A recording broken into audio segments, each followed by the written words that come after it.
Hello, I'm Chaplain Larry Crabtree. I serve with the St. Mary's County Sheriff's Office and the Maryland State Police Leonardtown Barracks. And I'm Charlie Wharton. I'm the chaplain with the St. Mary's County Sheriff's Department. And we're really glad to be with you today. I know so many of you who know who we are. We have relationships with you. We really miss you. And I know you love to look at our lovely faces when we show up at the headquarters or, having to move that stuff out of the seats. I know how much you love that. We do ride-alongs. But, hey, now you've got our mugs to look at. And it just doesn't get much better than this, does it? I know. Yeah, they're lucky. Well, hey, Charlie, the reason, of course, that we're doing this is to provide some form of encouragement to these people that we care so much about. And as talking together, we thought it might be a good idea to just talk about compassion fatigue. And we're going to take a number of video clips over several weeks to discuss this subject.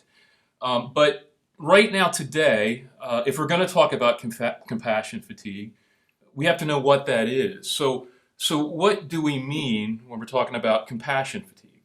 If you spend a lot of time working with crisis, one of the things that's going to keep coming up is you just feel overwhelmed by what you're dealing with.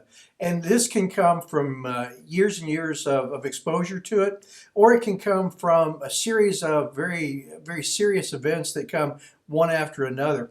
And basically, a simple definition of compassion fatigue is just caring too much. You just get so overwhelmed by being called upon to invest emotionally in what you're doing that it either eats you up or it shuts you down. And of course, I think we're concerned with this right now because of what's going on with all this COVID-19 stuff. Yeah, you can't turn on the TV, you can't turn on social media, you can't even have a conversation. In fact, you and I have been talking for 10 or 15 minutes right now. How many times have we brought it up? Yes. Just in our conversations. Yeah, it's life, and I think it makes an impact. And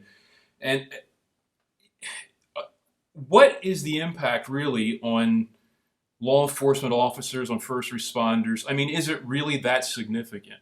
The reason people get into law enforcement, a lot of times people think it's to drive fast and shoot guns. But really, the reason you get into law enforcement and the reason you get into first responders, any kind of first responders profession, is because you care about people. You want to make a difference. In fact, I didn't sit in on any of your interviews, but I could probably tell you that one of your answers was, why do I want to do this? Because I want to make a difference.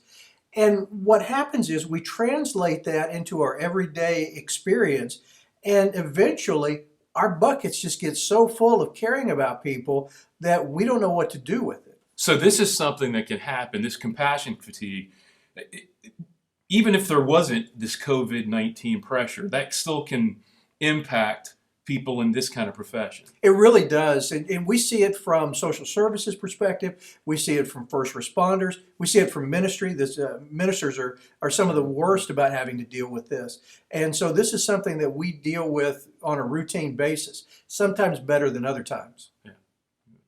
So Charlie, if this is an issue and it's prevalent among law enforcement, first responders, what are some signs, some way you'd recognize that you're actually being impacted by compassion fatigue? I think sometimes we go from a sense of helplessness to a sense of hopelessness. And what I mean by that is that there are just so many things that we're called upon to deal with that I don't know how I can help anymore. And if that's not dealt with very early on, it translates into there's no hope. I'm always going to feel this way. I'm never going to be able to make a difference. And if we take it one step further, that has a tendency to take us into cynicism, and that is there's nothing good out there. And that's where it becomes very dangerous.